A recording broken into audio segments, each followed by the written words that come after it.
जिसका नाम है साउंड। आज हम इस चैप्टर में देखेंगे कि साउंड जो है वो कैसे प्रोड्यूस होता है। सबसे पहले हम देखेंगे कि हम हर दिन या हर वक्त सुनते हैं different type of various sources, हमें पता है कि इस तरह से साउंड के होते हैं। डिफरेंट टाइप्स ऑफ साउंड्स हमें सुनने को मिलते हैं, जैसे human, birds, bells, machine, vehicle, television, radios. ये अलग अलग मीडियम्स हैं जहाँ से मीन्स हैं जहाँ से हमें साउंड सुनने को मिलता है। साउंड एक फॉर्म ऑफ एनर्जी है जो प्रोड्यूस करती है सेंसेशन ऑफ हियरिंग को हमारे कानों में। और ये अदर फॉर्म ऑफ एनर्जी जैसे होती है, जैसे डिफरेंट फॉर्म ऑफ एनर्जीज है, मैकेनिकल एनर्जी है, हीट एनर्जी है, लाइट एनर्जी है। इस तरह की डिफरेंट टाइप्स ऑफ एनर्जी या फॉर्म्स ऑफ एनर्जी होती है। हमने पहले भी इस बारे में देखा था, या we have talk about mechanical energy previous chapter में हमने देखा था। एंड अब हम देखेंगे या फिर कंजर्वेशन ऑफ एनर्जी के बारे में भी देखा था। स्टेट्स जो है नाइदर क्रिएट होते हैं नॉट डिस्ट्रॉय होते हैं। हमें पता है कि एनर्जी जो है वो ना तो डिस्ट्रॉय होती है ना क्रिएट की जाती है, बस वो अपने फॉर्म को चेंज करती है ना। एक फॉर्म में है तो उससे दूसरे फॉर्म में चेंज हो जाती है, पर वो ना तो डिस्ट्रॉय होती है ना क्रिएट होती है। जब आप क्लैप करते हैं तो जो साउंड प्रोड्यूस होता है ये भी एक तरह से एनर्जी है कि आप जो प्रोड्यूस साउंड है उसे यूटिलाइज किस तरह से कर सकते हैं। यूटिलाइज कर सकते हैं आप अपनी एनर्जी को। जब आप क्लैपिंग कर रहे हैं तो आपको कोई ना कोई एनर्जी उसमें लग रही है, तो क्या किसी और फॉर्म में कन्वर्ट हो रही है, और किस तरह का फॉर्म है और किस तरह का साउंड प्रोड्यूस होता है, ये जो साउंड है वो किस तरह से प्रोड्यूस होता है। तो इस चैप्टर में हम इस चीज़ को पढ़ेंगे कि साउंड किस तरह से प्रोड्यूस होता है और किस तरह से ट्रांसमिट होता है डिफरेंट मीडियम्स में, और हमारे ईयर उसे किस तरह से रिसीव करता है। तो सबसे पहला पार्ट या पहला टॉपिक है हमारा प्रोडक्शन ऑफ साउंड। साउंड कैसे प्रोड्यूस होता है। तो हमें एक एक्टिविटी दी है जिसमें हमें ट्यूनिंग फोक लेना है और उसे सेट करना है vibrating bye striking it prong. ठीक है, उसके प्रॉन्ग को स्ट्राइक करते करते करते आपको वाइब्रेशन पोजीशन पे लाना है। रबर पैड से उसको आपको प्रॉन्ग करना है, स्ट्राइक करना है, और आपके कानों के पास आपको उसे लाना है कि आपको किसी तरह का साउंड वहाँ पर सुनाई देगा। अब आपको उसके टच करना है एक प्रॉन्ग को वाइब्रेटिंग ट्यूनिंग फोक के आपके फिंगर से, और अपने एक्सपीरियंस को शेयर करना है अपने फ्रेंड्स के साथ कि आपको क्या एक्सपीरियंस हुआ, क्या वो वाइब्रेट हो रहा था प्रॉन्ग या नहीं हो रहा था, या उसकी आवाज़ जब अपने कानों के पास लाई तो किस तरह से आ रही थी या नहीं आ रही थी। ये सारी चीज़ें आपको ये करने के बाद ही पता चलेंगी। अब आप सस्पेंड कीजिए एक टेबल टेनिस बॉल को या एक स्मॉल प्लास्टिक बॉल को एक थ्रेड से टू फॉर्म करने के लिए, सपोर्ट देने के लिए उसे आपको एक थ्रेड से बांधना है। एक बिग नीडल लेनी है या फिर एक थ्रेड लेनी है और नॉट बनाना है at the end of the thread के एंड पे एक नॉट बना देना है आपको। अब आपको with the help of needle pass करना है उस थ्रेड को वो बॉल के अंदर से। टच करना है बॉल को gently with the prong of vibrating tuning फोक। आपका जो वाइब्रेट हो रहा है ट्यूनिंग फोक उसे आपको उस बॉल से टच करना है। अब आप क्या ऑब्जर्व करेंगे, क्या होगा वहाँ पर, ये भी चीज़ आपको एक्सपेरिमेंट करने के बाद, एक्टिविटी करने के बाद पता चलेगी, जैसे हमें यहाँ पे दी हुई है। वाइब्रेटिंग ट्यूनिंग फोक को जैसे ही टच करेंगे आप सस्पेंडेड टेबल टेनिस बॉल से, तो वो क्या होगी, ऑसिलेट होना शुरू होगी। जैसे थ्रेड हमको दी हुई, थ्रेड से हमने बॉल अटैच की थी टेबल टेनिस की, और जैसे ही आप वाइब्रेटिंग ट्यूनिंग फोक उसको लगाते हैं तो वो अपनी जगह से थोड़ा ऑसिलेट होने लगती है। इसका मतलब ये है कि वाइब्रेशन के वक्त क्या हो रहा है, वाइब्रेट होना है, मतलब क्या हो रहा है कि वो अपनी जगह से हिल रहा है ना। इस तरह से ये चीज़ होगी।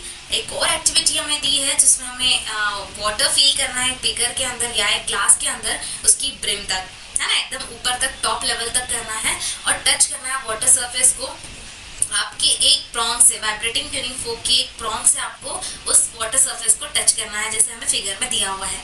अब आपको डिप करना है प्रॉन्ग्स को वाइब्रेटिंग ट्यूनिंग फोक में वाटर के अंदर, जैसे हमें दिया हुआ है, नीचे दिया हुआ है इसका डायग्राम भी, और ऑब्जर्व करना है कि दोनों केसेस में क्या चीज़ें होंगी।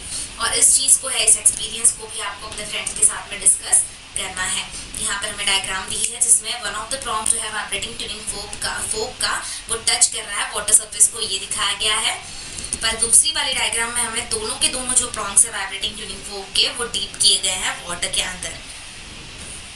अब वो दोनों एक्टिविटीज से आपको क्या कंक्लूड होगा, ये क्या पता चलेगा, क्या प्रोड्यूस कर सके sound without a vibrating object. Sound आप प्रोड्यूस कर सकते हैं क्या अगर वाइब्रेशन ना हो तो। अब वो एक्टिविटीज जो हैं इसमें प्रोड्यूस हुआ है sound bye striking the tuning फोक। जब आप स्ट्राइक कर रहे हैं तो ट्यूनिंग फोक स्ट्राइक जब होता है तो प्रोड्यूस होता है वहाँ पर साउंड। आप प्रोड्यूस कर सकते हैं साउंड को प्लगिंग के थ्रू, स्क्रैचिंग के थ्रू, रबिंग के थ्रू, ब्लोइंग के थ्रू, शेकिंग के थ्रू। डिफरेंट ऑब्जेक्ट्स को अगर आप इनमें से कोई भी चीज़ करेंगे उनके साथ, ऑब्जेक्ट्स के साथ में, तो डेफिनेटली आपको साउंड ऐसा लगेगा कि प्रोड्यूस हुआ है, क्योंकि साउंड वहाँ पर प्रोड्यूस होता है। अब वो एक्टिविटीज़ जो है जिससे हमें ऑब्जेक्ट्स यहाँ पे हमें दिए हुए हैं, किस तरह से एक्टिविटी परफॉर्म हुई, या ऑब्जेक्ट्स जो है वाइब्रेटिंग ऑब्जेक्ट्स वाइब्रेटिंग या प्रोड्यूस करते हैं साउंड, तो किस तरह से होता है। तो वाइब्रेशन जो है kind of rapid to and fro motion होता है ऑब्जेक्ट का। टू एंड फ्रो मतलब आगे पीछे कह दो या बस वहीं के वहीं टू एंड फ्रो होना, वो चीज़ होती है वाइब्रेशन। और साउंड जो है ह्यूमन वॉइस का प्रोड्यूस होता है due to vibration in vocal cords. हमारे वोकल कॉर्ड्स के अंदर जब वाइब्रेशन होते हैं तो साउंड प्रोड्यूस होता है, और इसीलिए हमारी आवाज़ निकलती है या वॉइस पता चलती है। जब बर्ड जो है वो क्लैप करते हैं उनके विंग्स को, तो आपको साउंड सुनाई आता है। तो आप इस तरह से सोच सकते हैं कि बजिंग साउंड जो होता है, बीज जो होती हैं, बीज बजिंग साउंड प्रोड्यूस करती हैं, वो किस तरह से होता है। स्ट्रेच रबर बैंड अगर है तो वो भी क्या प्रोड्यूस करता है, प्लग वाइब्रेट्स करता है। जब आप उसके स्ट्रेच कर लें, उसके प्लग्स को वाइब्रेट खिलाएंगे हाथ से उंगली से, तो आपको वाइब्रेट होते दिखेंगे। जैसे गिटार की बात करें, गिटार आपने देखी होगी, गिटार में सारे के सारे जो वायर्स होते हैं वो स्ट्रेच किए जाते हैं। जितने ज़्यादा स्ट्रेच होते हैं उतना ज़्यादा अच्छा जो साउंड है वो प्रोड्यूस होता है, या वो वाइब्रेट होते हैं तो उतना अच्छा साउंड प्रोड्यूस होता है। अगर आपने ऐसी चीज़ें नहीं करके देखी हैं तो आप ऐसी चीज़ें करके देखिए। डिफरेंट जो हमें यहाँ पे दी हुई हैं चीज़ें वो करके देखिए, किस तरह से डिफरेंट वाइब्रेशंस फॉर्म होते हैं, डिफरेंट साउंड्स फॉर्म होते हैं, ये आपको करके देखना है। एक्टिविटी 12.3 में हमें एक लिस्ट बनानी है different type of musical instruments की, और डिस्कस करना है अपने फ्रेंड्स के साथ में कि कौन सा पार्ट उस म्यूजिकल इंस्ट्रूमेंट का वाइब्रेट करता है साउंड प्रोड्यूस करने के लिए। अब हमारा नेक्स्ट टॉपिक है propagation of sound. Sound propagate कैसे करता है, मतलब एक जगह से दूसरी जगह कैसे जाता है। तो साउंड प्रोड्यूस होता है वाइब्रेटिंग ऑब्जेक्ट्स की वजह से। जब मैटर और सब्सटेंस जो है जिसमें से साउंड ट्रांसमिट हो रहा है वो ज़रूरी होता है, उसी को हम मीडियम कहते हैं। कोई ना कोई मैटर या मीडियम की ज़रूरत पड़ती है साउंड को अपने आप को ट्रैवल करने के लिए, जैसे कि वो लिक्विड हो, सॉलिड हो या गैस, कोई भी मीडियम हो सकता है। साउंड मूव करता है एक मीडियम के through from one point of generation to listener. जहाँ से जनरेट हुआ है साउंड, वहाँ से लेकर जो सुन रहा है वहाँ तक क्या करता है, एक मीडियम फॉर्म हो जाता है जिसके थ्रू साउंड जो है वो ट्रैवल करता है। जब एक ऑब्जेक्ट वाइब्रेट होता है तो ये अपने जो पार्टिकल्स है उसे सेट कर देता है, मीडियम के पार्टिकल्स को सेट करता है वाइब्रेटिंग के लिए, एक दूसरे के आसपास सेट कर देता है। और ये पार्टिकल्स जो है वो पूरी तरह से ट्रैवल नहीं होते पूरे के पूरे रास्ते, मतलब जहाँ से साउंड जनरेट हुआ है वहाँ से लिसनर के यहाँ तक पूरे पार्टिकल्स ट्रैवल नहीं होते। तो वो क्या करते हैं, वो पार्टिकल ऑफ मीडियम जो है वो सिर्फ कॉन्टैक्ट में आते हैं एक दूसरे के वाइब्रेट होके। जैसे फर्स्ट जो है वो डिस्प्लेस होता है फ्रॉम इट्स इक्विलिब्रियम पोजीशन, जहाँ पर वो खड़ा है वहाँ से थोड़ा सा डिस्प्लेस होता है और एक्सर्ट करता है फोर्स एडजेसेंट पार्टिकल पे या उसके पड़ोस वाले पार्टिकल पे। और इसके वजह से क्या होता है, वो एडजेसेंट पार्टिकल फिर अपनी जगह से डिस्प्लेस होके अगले पोजीशन वाले के पास में चले जाता है, मतलब वहाँ पर जाके उसको फोर्स अप्लाई करता है उसके ऊपर। और इस तरह से जैसे ही फोर्स अप्लाई हुआ देन वो अगेन अपनी पोजीशन पर आके खड़े हो जाते हैं। मतलब क्या हो रहा है कि वो अपने एडजेसेंट पार्टिकल्स को डिस्प्लेस करते जाते हैं। और ये डिस्प्लेसिंग जो होता है एडजेसेंट पार्टिकल का, फर्स्ट पार्टिकल दूसरे को, दूसरा तीसरे को अपनी ओरिजिनल पोजीशन पे वापस आते हैं। और ये प्रोसेस कंटिन्यू होती है मीडियम के अंदर और साउंड जो है हमारे कानों तक पहुंच जाता है। तो डिस्टर्बेंस जो क्रिएट होता है सोर्स ऑफ साउंड में अगर होता है इन the medium travel through the medium, तो ये भी कहाँ से ट्रैवल करता है, मीडियम के थ्रू ही ट्रैवल करता है, not the particle of the medium. Particle of the medium के थ्रू नहीं, लेकिन वो मीडियम का यूज़ करके ही डिस्टर्बेंस भी हमें सुनाई देते हैं। फर्दर मूव करने के पहले हम यहाँ पर हमें एक और नोट दिया हुआ है, वो हम पढ़ेंगे, जिसमें लिखा है can sound make a light spot dance, है ना। साउंड की वजह से क्या कोई लाइट स्पॉट आपको कहीं दिख रहा है तो वो डांस करवा सकते हैं आप उसे, या वो हिल सकता है अपनी पोजीशन से। तो आपको एक टिन की कैन लेनी है, रिमूव करना है उसके दोनों एंड्स को, मतलब उसे हॉलो सिलेंडर बना देना है आपको। अब एक बलून लेना है और उसे कैन के एक तरफ पूरी तरह से स्ट्रेच करके लगा देना है। देन आपको उसके ऊपर एक रबर बैंड लगा देना है उस बलून के आसपास, ताकि वो पूरी तरह से फिट हो जाए। अब एक स्मॉल पीस ऑफ मिरर लेना है आपको, हमें डायग्राम में दिया हुआ है सबसे स्टार्टिंग में, और मिरर को एक ड्रॉप ऑफ ग्लू से, एकदम बारीक सा ड्रॉप डाल दीजिए ग्लू का उस मिरर के ऊपर, उसे स्टिक कर दीजिए उस बलून के ऊपर जो आपने स्ट्रेच करके लगाया गया है एक कोने पे, मतलब एक साइड में टिन कैन के। अब अलाउ कीजिए लाइट को slit to fall on the mirror, इस तरह से अलाउ कीजिए कि लाइट डायरेक्टली मिरर के ऊपर फॉल हो। After reflection of the light spot is seen on the wall, जैसे ही आपको लाइट स्पॉट वहाँ पे गिरने के बाद आपको एक सामने वॉल है वहाँ पे उसका रिफ्लेक्शन देखने को मिलेगा, जैसे डायग्राम में हमें दिया है। अब talk directly into the open, मतलब ओपन एंड जो है वहाँ से आप जोर से फूंक मारिए या शाउट कीजिए और जोर से चिल्लाइए या तो, और ऑब्जर्व कीजिए डांसिंग लाइट स्पॉट को। आपको वॉल के ऊपर जो स्पॉट है वो घूमता फिरता या इधर उधर हिलता हुआ नजर आएगा। इस एक्सपीरियंस को आप अपने फ्रेंड्स के साथ भी शेयर कर सकते हैं। लाइट स्पॉट डांस किस तरह से होता है ये आप एक्सपेरिमेंट खुद करके देख सकते हैं, क्योंकि ये सारी चीज़ें हमारे घर में इजीली अवेलेबल होती हैं। वेव जो है एक डिस्टर्बेंस होता है that moves through the medium, जो मीडियम से मूव करता है जब पार्टिकल जो है मीडियम के वो सेट हो जाते हैं नेबरिंग पार्टिकल्स के साथ मोशन करते हुए, और वो इन टर्न प्रोड्यूस करते हैं सिमिलर मोशन अदर के साथ में या अदर पार्टिकल्स के साथ।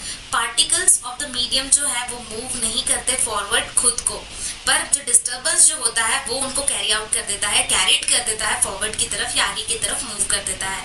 और that is what happen during propagation of sound in a medium, और यही होता है प्रोपगेशन साउंड का मीडियम के थ्रू। और इसीलिए साउंड जो है वो विजुअलाइज किया जाता है एज अ वेव, इसलिए हम साउंड को कहते हैं कि साउंड एक वेव फॉर्म में होता है। साउंड वेव जो है कैरेक्टराइज किया गया है मोशन ऑफ पार्टिकल से इन द मीडियम, और इसी को मैकेनिकल वेव्स भी कहते हैं। एयर जो है बहुत ही कॉमन मीडियम है जिसके थ्रू साउंड ट्रैवल करता है। जब वाइब्रेटिंग ऑब्जेक्ट मूव करता है आगे की तरफ तो ये पुश करता है और कंप्रेस करता है, कंप्रेस होता है एयर को in front of creating a region of high pressure, ताकि वहाँ पर क्या हो जाए, एयर को आगे की तरफ मूव करेगा, कंप्रेस करेगा तो वहाँ पर क्या हो जाएगा, हाई प्रेशर वाला रीजन क्रिएट हो जाएगा, और ये रीजन को हम कंप्रेशन कहते हैं। फिगर में दिया हुआ है, मैं आगे हम देखेंगे। और ये कंप्रेशन स्टार्ट करता है मूव करना आगे की तरफ वाइब्रेटिंग ऑब्जेक्ट्स की तरफ। When the vibrating object move backward, जब वाइब्रेटिंग ऑब्जेक्ट पीछे की तरफ मूव करता है तो ये एक ऐसा ऑब्जेक्ट, एक ऐसा रीजन क्रिएट करता है जहाँ पर लो प्रेशर होता है, और उसे हम कहते हैं रेयरफैक्शन। ये भी हमें दिया हुआ है। जैसे ही ऑब्जेक्ट मूव करते हैं बैक और फोर्थ रैपिडली, बहुत फटाफट बैक और फोर्थ आगे पीछे करते हैं, तो ये सीरीज ऑफ कंप्रेशन और रेयरफैक्शन जो है वो क्रिएट होती है एयर के अंदर, और इसी के कारण साउंड वेव जो है वो प्रोपोगेट होने लगती है उस मीडियम के अंदर। कंप्रेशन एक रीजन है हाई प्रेशर का, और रेयरफैक्शन जो है ये रीजन है लो प्रेशर का। प्रेशर रिलेट करता है नंबर ऑफ पार्टिकल से उस पर्टिकुलर मीडियम के एक गिवन वॉल्यूम में। मोर डेंसिटी ऑफ पार्टिकल जो है पर्टिकुलर मीडियम में है तो वो मोर प्रेशर देगा, अगर कम है तो कम प्रेशर देगा। दस प्रोपोगेशन ऑफ साउंड जो है वो विजुअलाइज किया जाता है as propagation of density variation और pressure variation in the medium, है ना। अगर प्रोपोगेशन ऑफ साउंड जो है वो देखें तो डेंसिटी वेरिएशन और प्रेशर वेरिएशन जो है मीडियम के अंदर उसके ऊपर डिपेंड होता है। यहाँ पे हमें दिया हुआ है कंप्रेशन रेयरफैक्शन, बिल्कुल हमारे वाइब्रेटिंग ऑब्जेक्ट के पास में जो पार्टिकल्स है वो एक दूसरे के बहुत क्लोज हैं तो वो चीज़ होगी कंप्रेशन की, और जब वो एक दूसरे से थोड़े स्प्रेड हो जाए दूर हो जाए तो वो रेयरफैक्शन है। और ये चीज़ अल्टरनेट होती है, कंप्रेशन रेयरफैक्शन, है ना। ये चीज़ इस तरह से होती है। Sound needs a media to travel. अब हम देखेंगे कि साउंड को, किसी भी साउंड को ट्रैवल करने के लिए मीडियम की ज़रूरत होती है। तो साउंड एक मैकेनिकल वेव है और इसे मटेरियल मीडियम की ज़रूरत पड़ती है, जैसे एयर, वाटर, स्टिल एक्सेट्रा, उसके प्रोपोगेशन के लिए। ये ट्रैवल नहीं कर सकती वैक्यूम में, इसीलिए अगर कहीं पे वैक्यूम है तो आपको अपनी आवाज़ सुनाई नहीं देगी, जो डेमोन्स्ट्रेट किया जा सकता है फॉलोइंग एक्सपेरिमेंट से। आपको एक इलेक्ट्रिक बेल लेनी है, एक air tight glass bell jar लेना है, इलेक्ट्रिक बेल को सस्पेंड करना है आपको उस एयर टाइट बेल जार के अंदर। बेल जार जो है कनेक्ट किया जाएगा वैक्यूम पंप के साथ में, हमें नीचे डायग्राम में शो किया गया है। अगर आप प्रेस करते हैं स्विच को तो आप देखेंगे, आप सुनने के लिए एबल होंगे उस बेल को।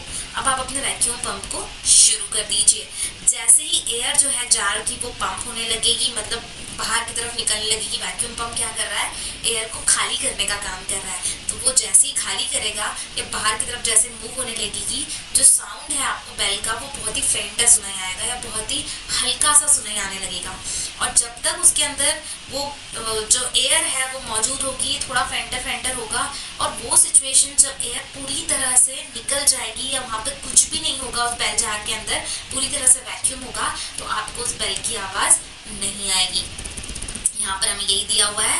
सबसे पहले इलेक्ट्रिक कनेक्शन हमें जोड़ा हुआ है जिसमें स्विच है, उसके बाद कॉर्ड लगा हुआ है, बेल जार है, इलेक्ट्रॉनिक बेल है और वैक्यूम पंप है। सबसे स्टार्टिंग में वैक्यूम पंप आपका ऑफ है, मतलब अंदर एयर है, तो आपको बेल की जो रिंग है वो सुनाई आ रही है।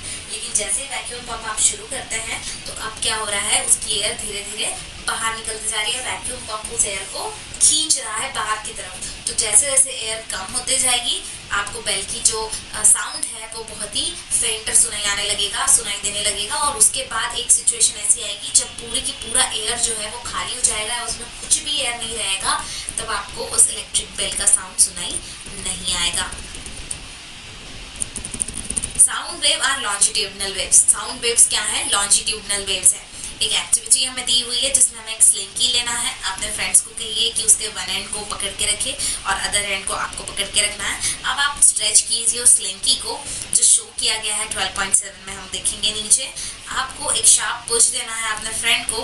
अब आप क्या नोटिस करेंगे, जब आप मूव कर रहे हैं आपके हैंड को, योर हैंड पुशिंग और पुलिंग जब आप कर रहे हैं स्लिंकी को अल्टरनेटिवली, तो आप क्या ऑब्जर्व करते हैं? अगर आप एक डॉट जो है उस स्लिंकी पे बनाते हैं तो आप ऑब्जर्व करेंगे कि डॉट जो है स्लिंकी का वो मूव कर रहा है बैक एंड फोर्थ, है ना, आगे पीछे मूव करते हुए दिखेगा आपको, और ये डायरेक्शन ऑफ प्रोपोगेशन में मूव करेगा ऑफ अ डिस्टर्बेंस के लिए।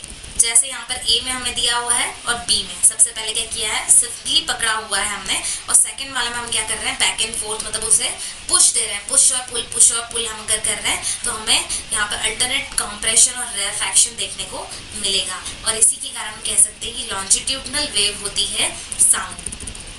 रीजन जहाँ पे कॉइल जो है बहुत ही क्लोज आ गई है उसे कंप्रेशन कहा गया है, और वो रीजन जहाँ पे कॉइल बहुत ही अपार्ट है, एक दूसरे से फर्दर अपार्ट है, उसे रेफैक्शन कहा गया है।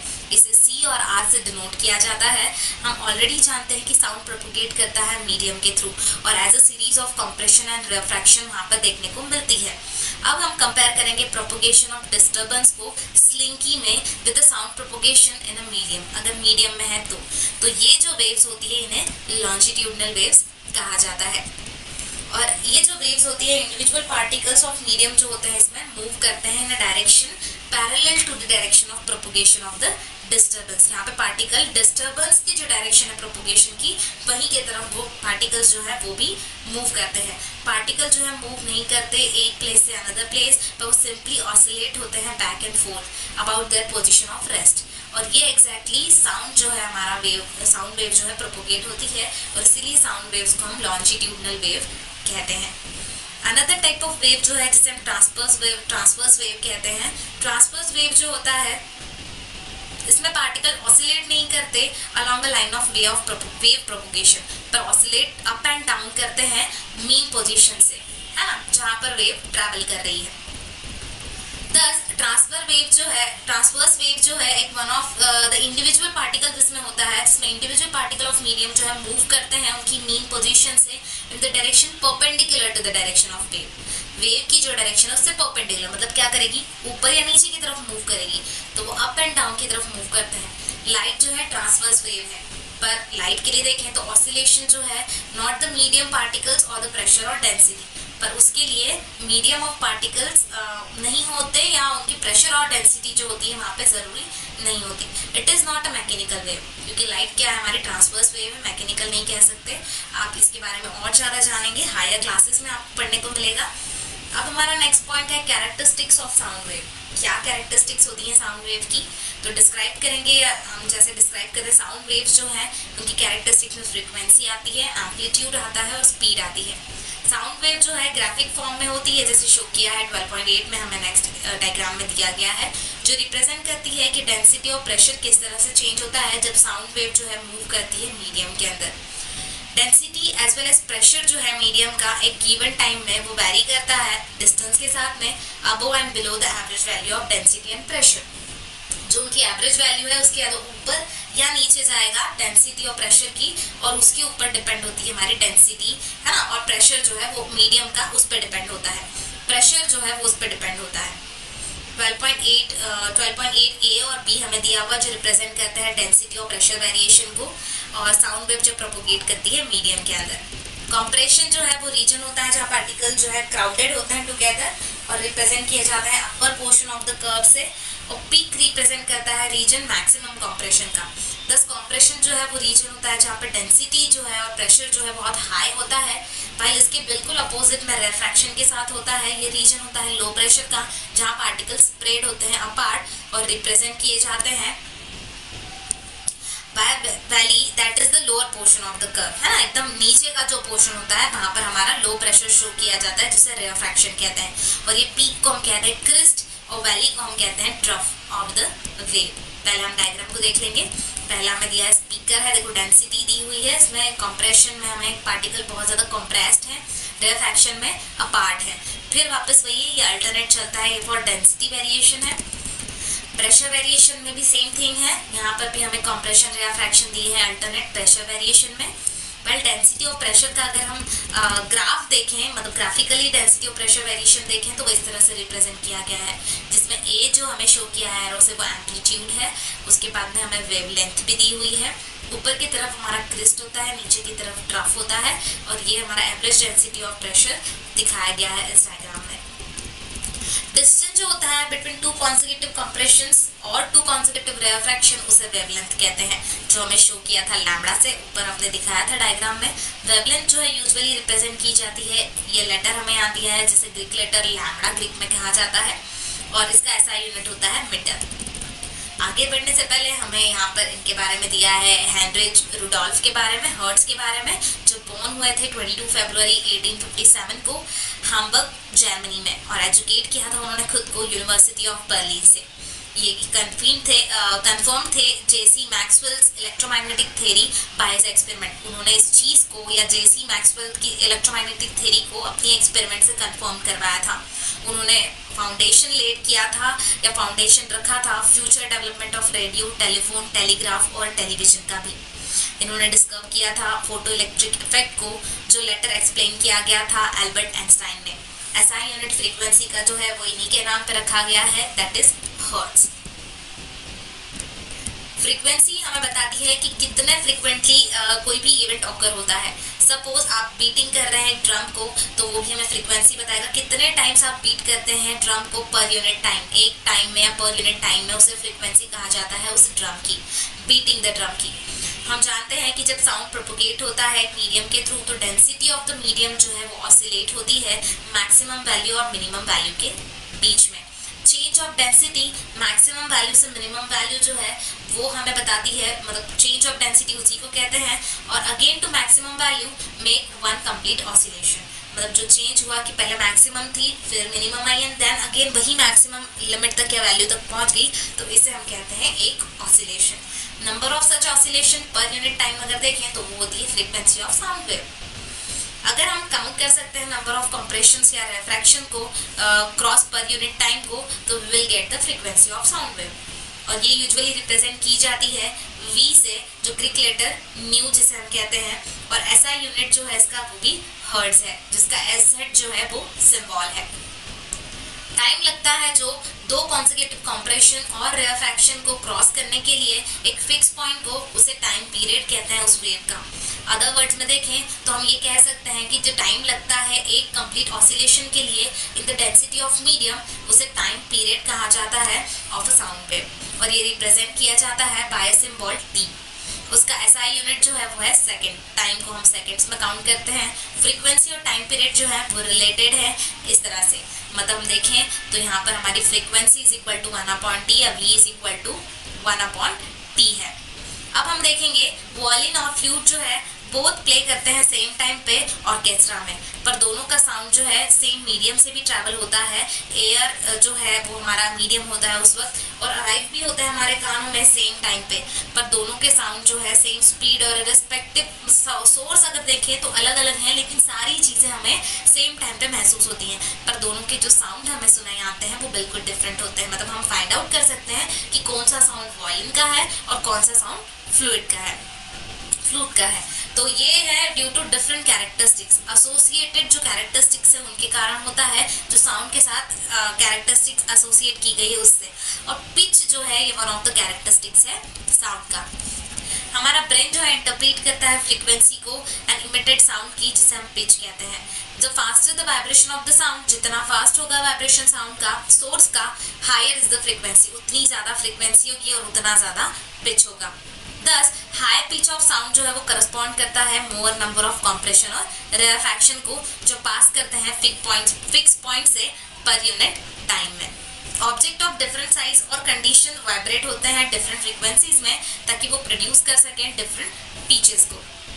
यहाँ पे हमें दिया है wave shape of low pitch sound. Low pitch sound की अगर आप वेव्स देखेंगे तो इस तरह से दिखेंगी, एकदम ही स्लो चलती हुई आपको देखने को मिल रही है। टाइम दिया हुआ है, वेव डिस्टर्बेंस भी दिया हुआ है। उसके बाद अगर हाई पिच साउंड की देखेंगे तो कितनी फास्ट मूव हो रही होगी, आप डायग्राम से ही हम समझ सकते हैं, इसे देख के ही समझ सकते हैं। तो ये हमें बताइए कि लो पिच साउंड और हाई पिच साउंड की हाई फ्रीक्वेंसी लो फ्रीक्वेंसी किस तरह से शो की जाती है। Magnitude maximum of the maximum disturbance जो होता है मीडियम में, वो either side of the mean value होता है और उसे एम्पलीट्यूड कहा जाता है वेव का। और ये यूजुअली रिप्रेजेंट किया जाता है लेटर ए से, जो हमें शो किया है 12.8 में फिगर में। और साउंड के लिए देखें तो उसका यूनिट जो है वो डेंसिटी ऑफ प्रेशर का ही होता है। लाउडनेस और सॉफ्टनेस जो है साउंड की, वो डिटरमाइन की जाती है बेसिकली उसके एम्पलीट्यूड से। एम्पलीट्यूड ऑफ द साउंड जो है साउंड वेव, वो डिपेंड करता है फोर्स के ऊपर जिसके ऊपर ऑब्जेक्ट जो है वो बना गया है, ऑब्जेक्ट जो है मेड टू वाइब्रेट, किस तरह से बनाया गया है वाइब्रेट करने के लिए, उसके ऊपर उसका जो एम्पलीट्यूड है वो डिपेंड करता है। अगर आप स्ट्राइक करते हैं टेबल को बहुत ही लाइटली, तो आप बहुत ही सॉफ्ट साउंड आपको सुनने को मिलेगा, बिकॉज आप प्रोड्यूस कर रहे हैं साउंड वेव को बहुत ही लेस एनर्जी के साथ। आपने बहुत ही लेस एनर्जी को अप्लाई किया है साउंड को प्रोड्यूस करने के लिए। अगर आप उसी टेबल को बहुत जोर से हिट करते हैं, बहुत जोर से मारते हैं, तो आपको बहुत ही लाउड साउंड सुनाई आएगा। तो ये क्यों होता है? लाउड साउंड जो है वो ट्रैवल करता है लार्जर डिस्टेंस पे and is associated with higher energy. Loud sound के लिए हायर एनर्जी की जरूरत पड़ती है और साउंड वेव स्प्रेड होती है सोर्स से, और ये जैसे ही move away from the source से जैसे ही दूर जाएगी, उसका एम्पलीट्यूड जो है उसके साथ में उसका लाउडनेस जो है वो डिक्रीज होने लगेगा। तो ये शो करता है हमारे वेव के शेप्स को। लाउड और सॉफ्ट साउंड किस तरह से होते हैं सेम फ्रीक्वेंसी में। जैसे यहाँ दिया है सॉफ्ट साउंड का जो वेव है, आपको देखो कितना सॉफ्ट सा जाता हुआ दिख रहा है। भाई यहीं पे अगर हम लाउडर साउंड की बात करें तो ये देखिए कितना बड़ा सा हमें यहाँ पे इसके वेव्स जो है वो मूव करते हुए दिख रहे हैं। क्वालिटी और टिम्बर ऑफ द साउंड जो होता है वो कैरेक्टरिस्टिक्स ये वाले हैं जो इनेबल करते हैं हमें डिस्टिंग्विश करने के लिए एक साउंड को दूसरे साउंड से, सेम पिच और लाउडनेस होने के बावजूद भी। द साउंड जो है जो बहुत ही प्लेजेंट होता है, जो रिच होता है क्वालिटी के साथ में, वो साउंड उसे हम साउंड कहेंगे। साउंड जो है एक सिंगल फ्रिक्वेंसी का होता है जो उसे टोन कहते हैं। और साउंड जो प्रोड्यूस होता है due to mixture of several frequencies, बहुत सारी अलग अलग फ्रिक्वेंसीज से बना होता है, उसे हम नोट कहते हैं। और एक प्लीजेंट होता है बहुत ही सुनने में। भाई नॉइस की बात करें, नॉइस एक अनप्लीजेंट होता है हमारे कानों के लिए, बहुत ही मतलब हम उसे सह नहीं सकते, ऐसी वाली चीज को हम नॉइस कहते हैं। म्यूजिक एक प्लीजेंट चीज है सुनने के लिए और ये क्वालिटी रिच होती है। स्पीड ऑफ साउंड डिफाइन किया गया है as a distance which a point on a wave. Speed of sound हमने किया है इस तरह की डिस्टेंस जो है एक पॉइंट ऑन अ वेव से लेकर देखें तो वहाँ कितने वहाँ से कंप्रेशन और रेफ्रैक्शन है जो ट्रैवल करते हैं पर यूनिट टाइम में। हम जानते हैं कि स्पीड का फॉर्मूला है distance upon time, while distance is nothing but the wavelength upon time. Here जो हमें ये सिंबल दिया है लैम्बडा का, ये वेवलेंथ है साउंड वेव की, और ये एक डिस्टेंस जो ट्रैवल किया जाता है साउंड वेव से वन टाइम पीरियड में ऑफ द वेव। तो इसे हम डिनोट करते हैं nu is equal to lambda into v. पर वी हमारा क्या है, सॉरी हमारा फॉर्मूले में जो हमें न्यू नहीं है, सॉरी ये स्पीड है पहला वाला, सेकंड वाला जो हमें दिया है इक्वल टू के बाद में वो हमारा न्यू है। तो यहाँ पर हमें lambda knew that is new is for frequency, और यहाँ पे हमने न्यू की वैल्यू ली है q इंटू 1/t, वह q इज हमारा क्या है कांस्टेंट है। तो हम इसको इस तरह से डिनोट कर सकते हैं कि speed is equal to wavelength into frequency भी हम कह सकते हैं। स्पीड ऑफ साउंड जो है वो ऑलमोस्ट सेम होती है सारी फ्रीक्वेंसीज पे एक गिवन मीडियम में, अगर सेम फिजिकल कंडीशंस है तो। इसके बाद हमें न्यूमेरिकल्स दिए हुए हैं जिसमें एग्जांपल 12.1 हम देखेंगे। इसमें साउंड वेव जो है उसकी फ्रीक्वेंसी दी है 2 किलोहर्ट्ज की और वेवलेंथ दी है 35 सेंटीमीटर की। तो कितना टाइम उसे लगेगा ट्रैवल करने के लिए 1.5 किलोमीटर।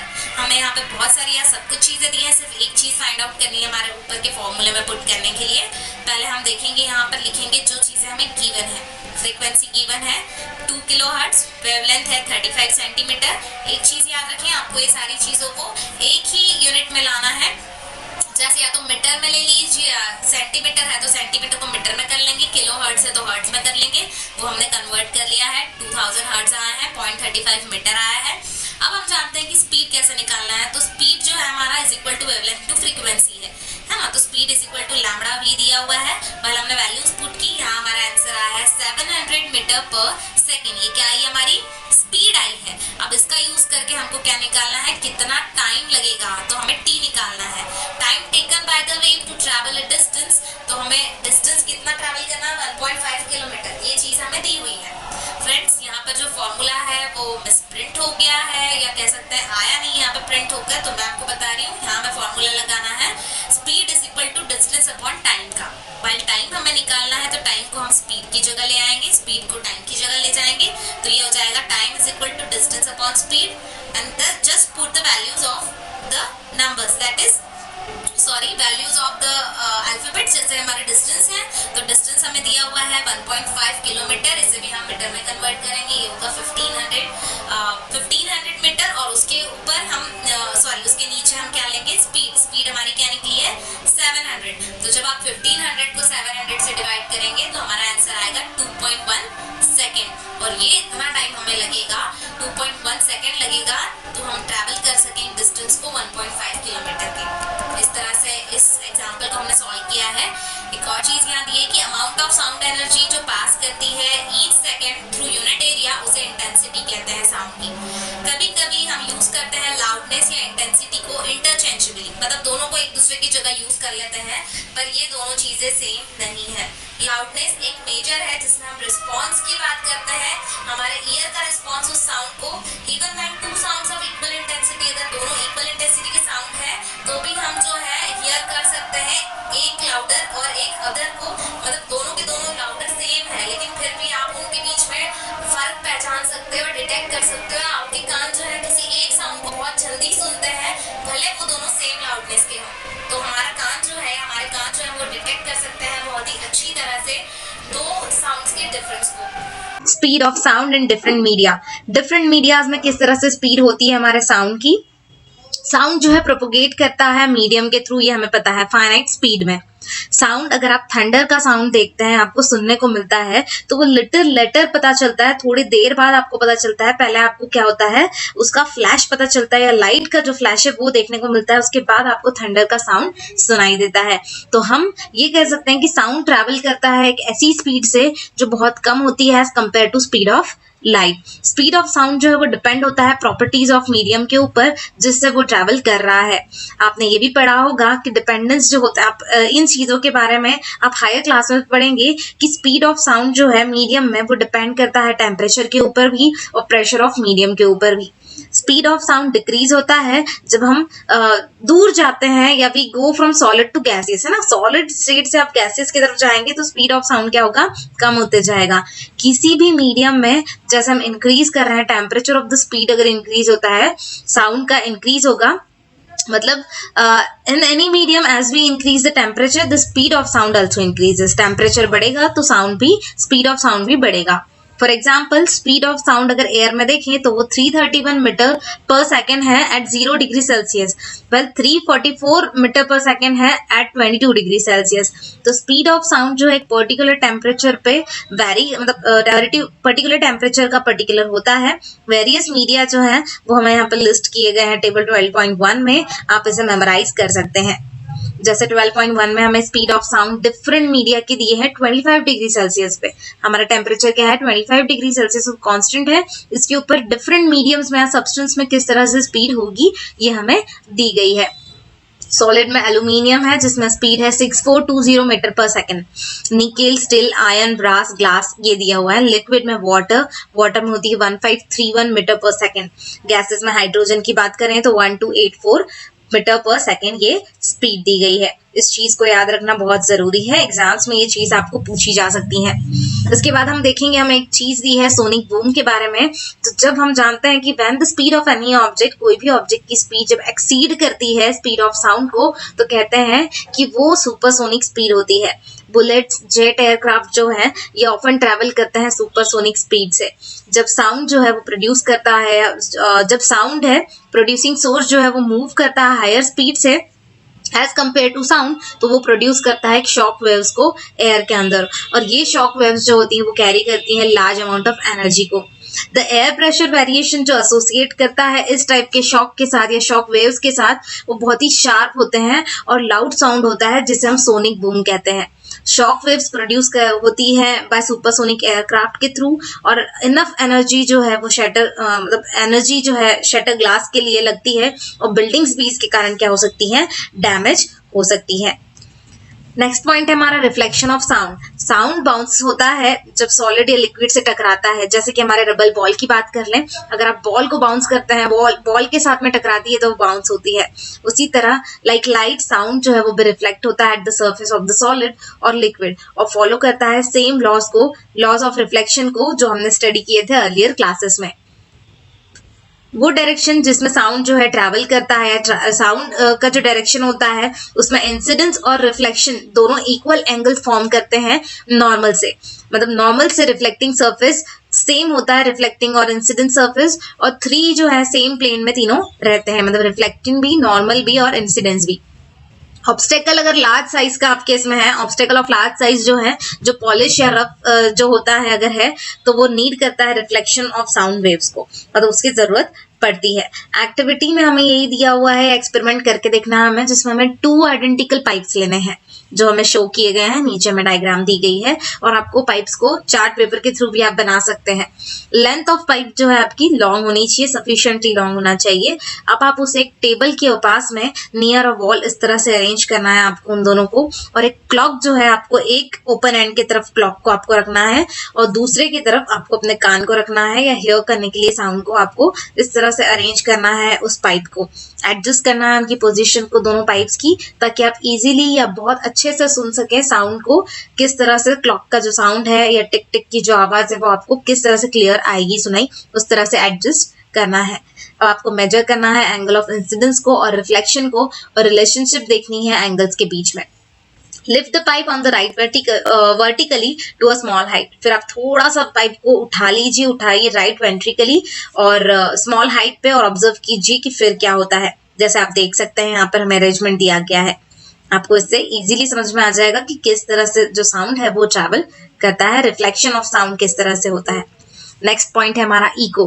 जैसे हम जोर से शाउट करते हैं या क्लैप करते हैं किसी सुटेबल रिफ्लेक्टिंग ऑब्जेक्ट के आसपास, जैसे बिल्डिंग हो या माउंटेन हो, टॉल बिल्डिंग्स हो या माउंटेन्स हो, तो वहां पर हमें क्या होता है, इको सुनाई देता है, रिफ्लेक्शन सुनाई देता है। आप सेम साउंड को कुछ समय के बाद में सुनते हैं, और ये साउंड जो होता है जिसे हम कुछ समय के बाद सुनते हैं उसे इको कहते हैं। सेंसेशन ऑफ साउंड परसिस्ट करता है हमारे ब्रेन में 0.1 सेकेंड तक, और ये जो डिस्टेंस इको होता है वो टाइम इंटरवल जो होता है इसका, to hear a distance echo, आपको टाइम इंटरवल जो होना चाहिए बिटवीन ओरिजिनल साउंड और रिफ्लेक्टेड, वो एटलीस्ट 0.1 सेकेंड होना चाहिए। अगर आप स्पीड ऑफ साउंड देखेंगे 344 मीटर पर सेकेंड अगर हम लेते हैं गिवन टेम्परेचर में, जैसे 22 डिग्री सेल्सियस में, मतलब एयर में, तो साउंड जो है वो ऑब्स्टेकल तक जाकर and reach back to the ear to the मतलब लिसनर के पास तक आने के लिए उसे 0.1 सेकेंड टाइम लगेगा। इसीलिए टोटल डिस्टेंस जो कवर करता है साउंड एक पॉइंट ऑफ जनरेशन से, अब फर्स्ट पॉइंट ऑफ जनरेशन से लेकर रिफ्लेक्टिंग सरफेस तक और बैक आने के लिए, वो should be at least 344 metre per second into 0.1, that is 34.4 metre होना ही चाहिए। और फॉर हियरिंग डिस्टिंक्ट इकोज सुनने के लिए मिनिमम डिस्टेंस जो है ऑब्स्टेकल का from the source of sound, वो आपको हाफ ऑफ द डिस्टेंस, मतलब 34.4 का हाफ 17.2 मीटर तो होना चाहिए, तभी आप इको सुन सकेंगे। डिस्टेंस चेंज हो सकता है अगर टेम्परेचर में चेंज होता है, तो इकोज जो है वो भी हियर्ड हो सकते हैं मोर देन वंस, एक बार से ज्यादा बार आपको इको सुनने को मिल सकता है अगर सक्सेसिव या मल्टीपल रिफ्लेक्शंस वहां पर है तो। रोलिंग ऑफ थंडर जो है ये ड्यू टू सक्सेसिव रिफ्लेक्शंस होता है साउंड के from number of reflecting surface, वहां पर बहुत सारी रिफ्लेक्टिंग सरफेस होती हैं, इसलिए जैसे कि क्लाउड्स या फिर लैंड होती है उनसे टकराकर। रिवर्बरेशन की बात करते हैं तो साउंड क्रिएट करता है, जैसे क्रिएट किया जाता है जो बिग हॉल में, वो परसिस्ट करता है रिपीटेड रिफ्लेक्शंस को from the walls until it reduce the value. जब तक वो टकराते रहेगा, टकरा के उसकी वैल्यू या उसका जो क्या है साउंड की जो इंटेंसिटी वो कम होते होते आपको तब तक सुनाई देगी, ऑडिबल होगी, जब तक उसकी इंटेंसिटी 0 ना हो जाए। और ये रिपीटेड रिफ्लेक्शंस जो हैं वो रिजल्ट करते हैं परसिस्टेंस ऑफ साउंड को, जिसे रिवर्बरेशन कहते हैं। ऑडिटोरियम या किसी बिग हॉल में अगर हम बात करें एक्सेसिव रिवर्बरेशन जो है वो हाईली अनडिजायरेबल होता है। रिड्यूस करने के लिए रिवर्बरेशन को रूफ और वॉल्स जो होते हैं ऑडिटोरियम के वो जनरली कवर्ड किए जाते हैं साउंड एब्जॉर्बिंग मटेरियल से, जैसे कि कॉम्प्लेक्स फाइबर बोर्ड आप लगा दीजिए, रफ प्लास्टर या ड्रैपरीज जो होती हैं वो आप वॉल्स पे लगा दीजिए, और सीट मटेरियल जो है वो भी ऐसा सिलेक्ट कीजिए on the basis of their sound absorbing property. Seat materials भी आपके जहां बैठेंगे उस ऑडिटोरियम में उस चीज को भी आपको ऐसी प्रॉपर्टीज से बनाना चाहिए, ऐसे मटेरियल से बनाना है जो साउंड को एब्जॉर्ब कर सके। एग्जाम्पल 12.2 में हमें एक एग्जाम्पल दिया है जिसमें एक पर्सन क्लैप कर रहा है अपने हैंड को एक क्लिफ के आसपास और हियर कर रहा है उसके इको को आफ्टर 5 सेकेंड। तो हमें डिस्टेंस जो है वो फाइंड करना है उस पर्सन का। अगर स्पीड ऑफ साउंड जो है सपोज v हमने लिया है 346 मीटर पर सेकेंड, तो सोल्यूशन में हमें जो चीजें गिवन है वो हमने लिखी है, स्पीड गिवन है, टाइम गिवन है, डिस्टेंस हमें निकालना है। तो डिस्टेंस का फॉर्मूला हमारा जो है वही फॉर्मूला में लगाना है। तो यहाँ हमारा डिस्टेंस फाइंड करने के लिए हम स्पीड इंटू टाइम लेंगे, दोनों वैल्यूज हमें गिवन है, वो दोनों का जब मल्टीप्लिकेशन करेंगे तो 1730 मतलब 1730 मीटर ये हमारा डिस्टेंस आ गया। ये डिस्टेंस क्या है between the Cliff and the person, तो डिस्टेंस आने और जाने का डिस्टेंस है ये। और हम अगर एक साइड का डिस्टेंस देखेंगे तो वो डिवाइड बाय 2 हम करेंगे, क्योंकि ई को तो हमें 1730 मीटर पे सुना ही आया ना, जाकर आने का ई को हम तब सुना ही आया है 5 सेकेंड के बाद में, तो इसका हाफ करेंगे तो 865 मीटर उस क्लिफ का डिस्टेंस था। अब हमारा नेक्स्ट टॉपिक है uses of multiple reflection of sound. अब क्या यूजेस हैं इसके मल्टीपल रिफ्लेक्शन के? मेगाफोन और लाउड हेलर्स जो होते हैं, हॉर्न्स जो होते हैं, म्यूजिकल इंस्ट्रूमेंट्स जो होते हैं, जैसे ट्रम्पेट्स की बात करें, शहनाइज की बात करें, तो ये इस तरह से डिजाइन किए गए हैं कि वो उसके साउंड को एक पर्टिकुलर डायरेक्शन में ही स्प्रेड कर सके, ना कि सारे डायरेक्शंस में। जैसे आप देख सकते हैं यहाँ पे एक पर्टिकुलर डायरेक्शन में ही आपकी आवाज जाएगी। और ये इंस्ट्रूमेंट जो होता है ट्यूब फॉलो किया जाता है, कोनिकल ओपनिंग जिसमें होती है, जो रिफ्लेक्ट करता है साउंड को सक्सेसिवली, ताकि वो गाइड कर सके most of the sound waves को from the source in a forward direction की तरफ टू द ऑडियंस या ऑडियंस की तरफ जाने के लिए उस पर्टिकुलर डायरेक्शन में ही मूव करे। ये इंस्ट्रूमेंट इसलिए काम आते हैं। स्टेथोस्कोप की बात करें तो एक मेडिकल इंस्ट्रूमेंट है जो यूज किया जाता है listening to the sound produce within the body, मतलब हमारी हार्ट बीट की बात करें या बॉडी के अंदर जो साउंड प्रोड्यूस हो रहे हैं उन्हें सुनने के लिए। Chiefly in the heart and lungs की और हार्ट की जो हमारी बीटिंग है या बाकी चीजें हैं वो सुनने के लिए हम स्टेथोस्कोप का यूज कर रहे हैं। स्टेथोस्कोप जो है वो sound of the patient's heart beat वो इजीली उन तक रीच होती है। डॉक्टर्स ईयर्स जो है वो मल्टीपल रिफ्लेक्शंस को सुनते हैं साउंड के ये स्टेथोस्कोप के थ्रू। जनरली जो ceiling of the concert hall जो होती हैं, कॉन्फ्रेंस हॉल या सिनेमा हॉल जो होती हैं वो कर्व्ड होती हैं ताकि साउंड रिफ्लेक्शन के बाद रीच कर सके सारे कॉर्नर्स पे हॉल के, जैसे हमें शो किया गया है जहाँ पे दिया हुआ है हमें। कर्व साउंड बोर्ड जो है वो प्लेस किए जाते हैं बिहाइंड द स्टेज के पीछे की तरफ, ताकि साउंड जो है after reflecting from the sound board से रिफ्लेक्ट होने के बाद स्प्रेड हो सके इक्वली या evenly across the width of the hall, पूरे कॉर्नर तक पहुंच पाए। इसलिए वो किस तरह से होता है, थोड़ा सा कर्व्ड होता है। कर्व सीलिंग हमें दिया हुआ है कॉन्फ्रेंस हॉल में, इस तरह से बने होते हैं। साउंड बोर्ड जो है बिग हॉल में यूज किए जाते हैं, इस तरह से साउंड बोर्ड होते हैं। सोर्स ऑफ साउंड यहाँ है ताकि वो उससे टकरा कर सारे जगह पर इक्वली साउंड डिस्ट्रीब्यूट हो सके।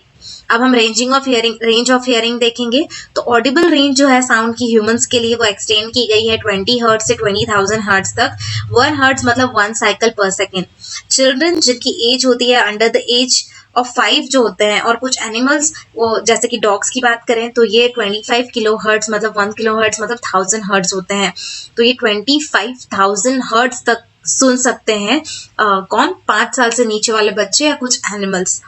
जैसे पीपल ग्रो करते हैं, बूढ़े होते जाते हैं, तो उनके कान जो हैं वो लेस सेंसिटिव होने लगते हैं हायर फ्रीक्वेंसीज को। Sound of frequency below 20 hertz अगर देखें तो वो इंफ्रासोनिक साउंड कहा जाता है, इंफ्रासाउंड कहते हैं उसे। और अगर we could hear the infrasound we would hear the vibration of the pendulum, हम पेंडुलम की आवाज या वाइब्रेशन सुन सकते हैं, जैसे हम vibration of wings of bee भी सुन सकते हैं। राइनासोरस जो थे कम्युनिकेट करते थे यूजिंग इंफ्रासाउंड। राइनासोरस कम्युनिकेट करते हैं इंफ्रासाउंड्स के थ्रू फ्रीक्वेंसी जिसमें होती है लोअर देन 5 हर्ट्ज। वेल्स और एलिफेंट्स प्रोड्यूस करते हैं साउंड इंफ्रासाउंड रेंज में।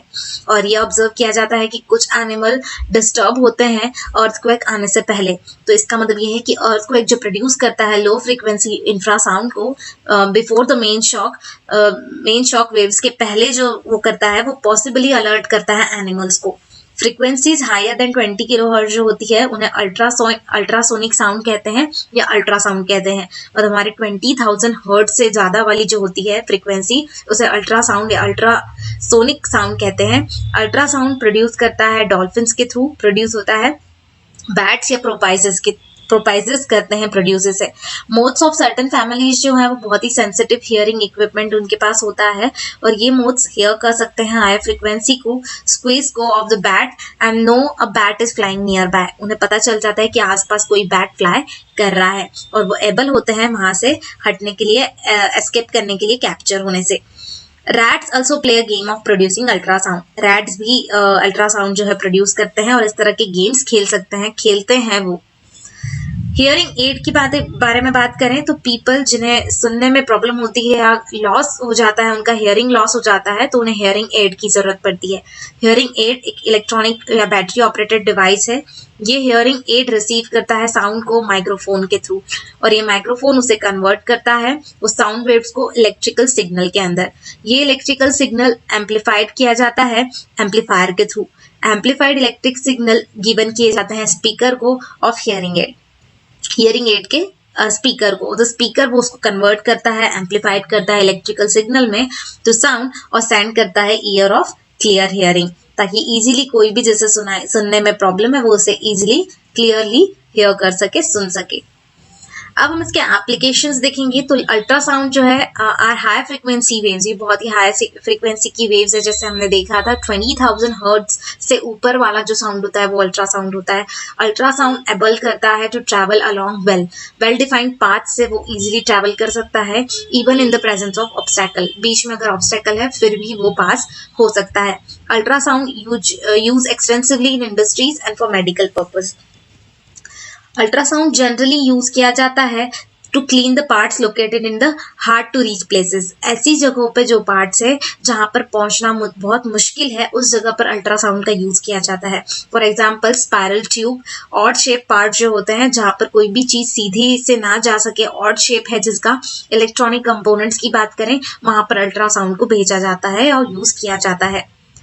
ऑब्जेक्ट्स, किसी ऑब्जेक्ट्स को क्लीन करना है तो प्लेस किए जाते हैं क्लीनिंग सॉल्यूशन के अंदर, और अल्ट्रासोनिक वेव्स जो है वो सेंड की जाती हैं उस सॉल्यूशन के अंदर। हाई फ्रीक्वेंसी के कारण पार्टिकल्स जिसके अंदर डस्ट, ग्रीस या डर्ट है वो डिटैच हो जाते हैं उस जगह से, वहां से हट जाते हैं और ड्रॉप आउट हो जाते हैं, मतलब नीचे की तरफ गिर जाते हैं, और ये ऑब्जेक्ट जो है थोरोली क्लीन हो जाते हैं अल्ट्रासाउंड की वजह से। अल्ट्रासाउंड जो है वो यूज किया जाता है क्रैक्स को डिटेक्ट करने के लिए या फ्लॉस को डिटेक्ट करने के लिए किसी मेटल ब्लॉक के अंदर। मेटेलिक कंपोनेंट जनरली यूज करते हैं कंस्ट्रक्शन के अंदर, बिग स्ट्रक्चर्स जैसे बिल्डिंग या ब्रिजेस या मशीन्स या किसी साइंटिफिक इक्विपमेंट को बनाने के लिए। ये क्रैक्स इक्विपमेंट्स को जज करने के लिए, फाइंड आउट करने के लिए उनके बीच में क्रैक्स या फ्लॉस को ये यूज किया जाता है।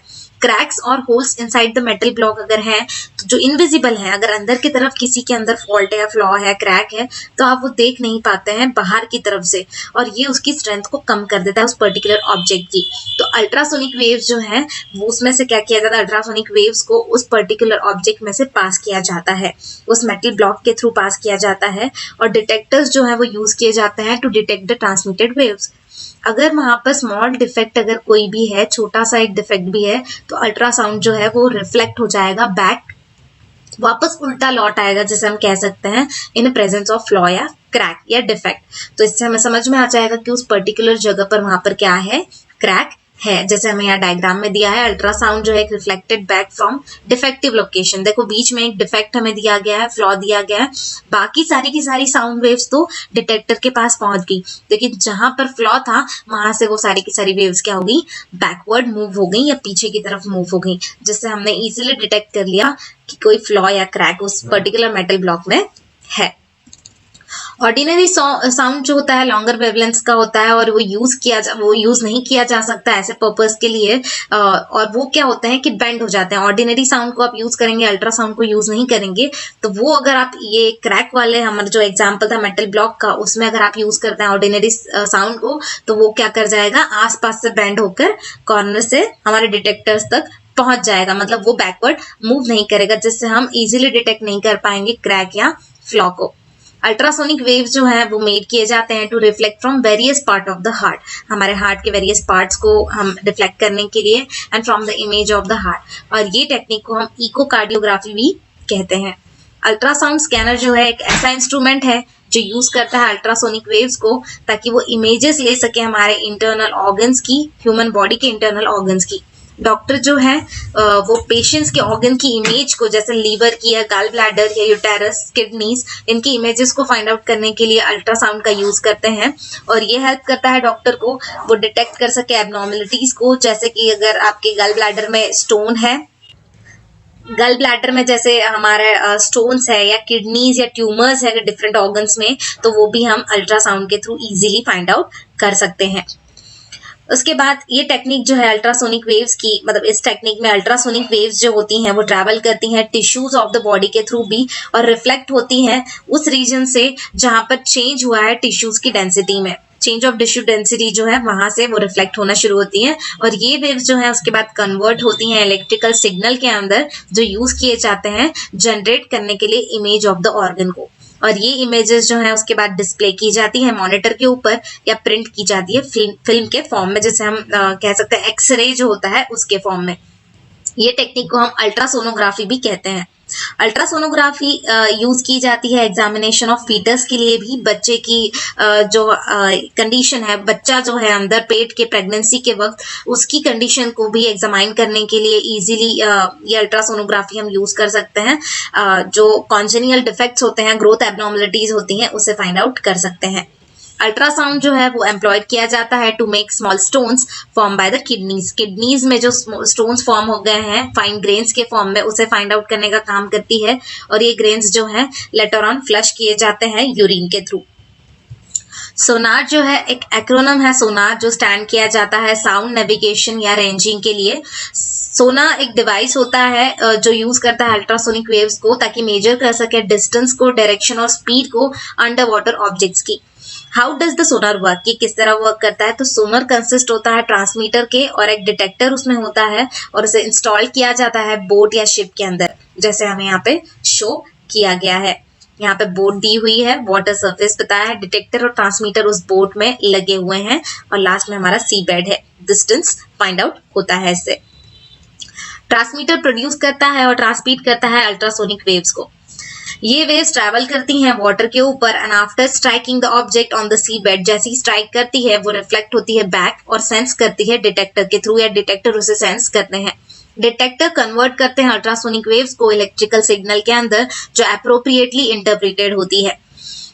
डिस्टेंस ऑफ द ऑब्जेक्ट जो है वो रिफ्लेक्ट किया जाता है साउंड वेव्स के थ्रू, और कैलकुलेट करते हैं bye knowing the speed of sound in water. Speed of sound कैसी थी वो वाटर के अंदर वो पता चलता है इससे, और टाइम इंटरवल कितना था ट्रांसमिशन और रिसेप्शन के बीच में अल्ट्रासाउंड के, ये इससे पता चलता है, जिससे डिस्टेंस जो है इजीली फाइंड आउट हो सकता है।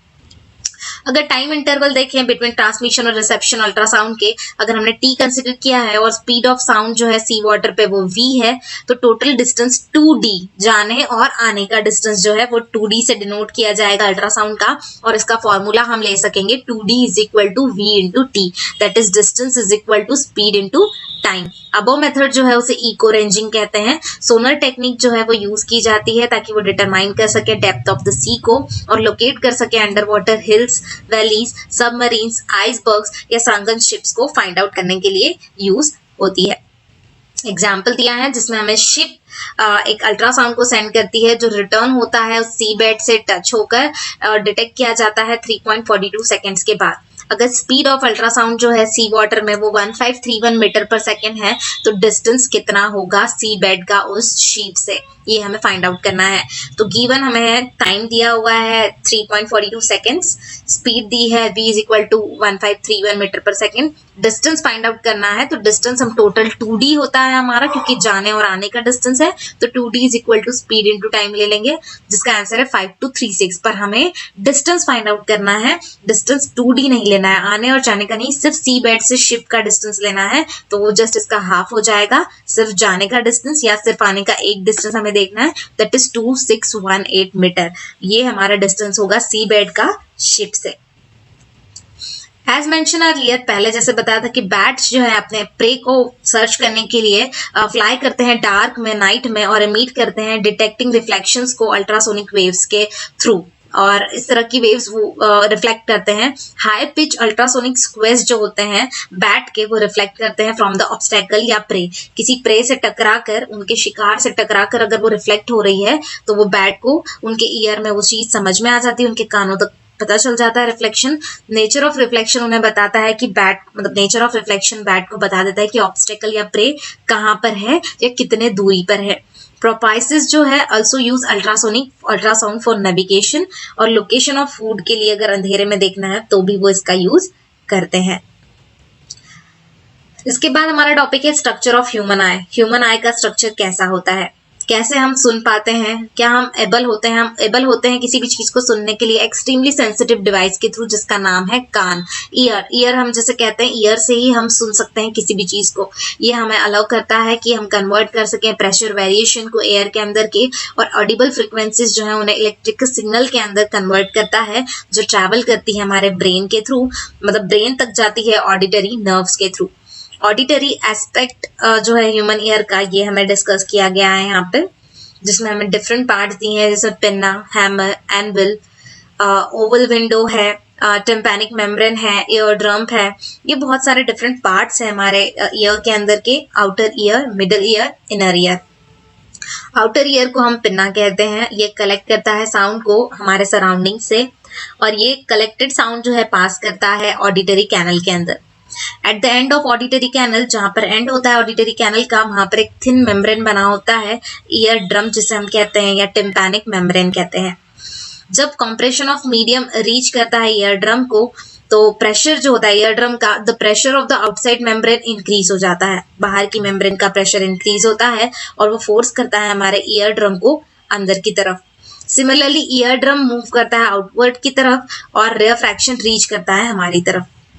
In this way the ear drum vibrate, इस तरह से आगे पीछे होकर हमारा ईयर ड्रम क्या होता है, वाइब्रेट होने लगता है। वाइब्रेशंस जो है वो एम्पलीफाई किए जाते हैं several times bye 3 bones, 3 bones के थ्रू, जिसे हैमर, एनविल और स्टिरअप कहा गया है। मिडिल ईयर में ये तीनों के तीनों सिचुएट किए जाते हैं।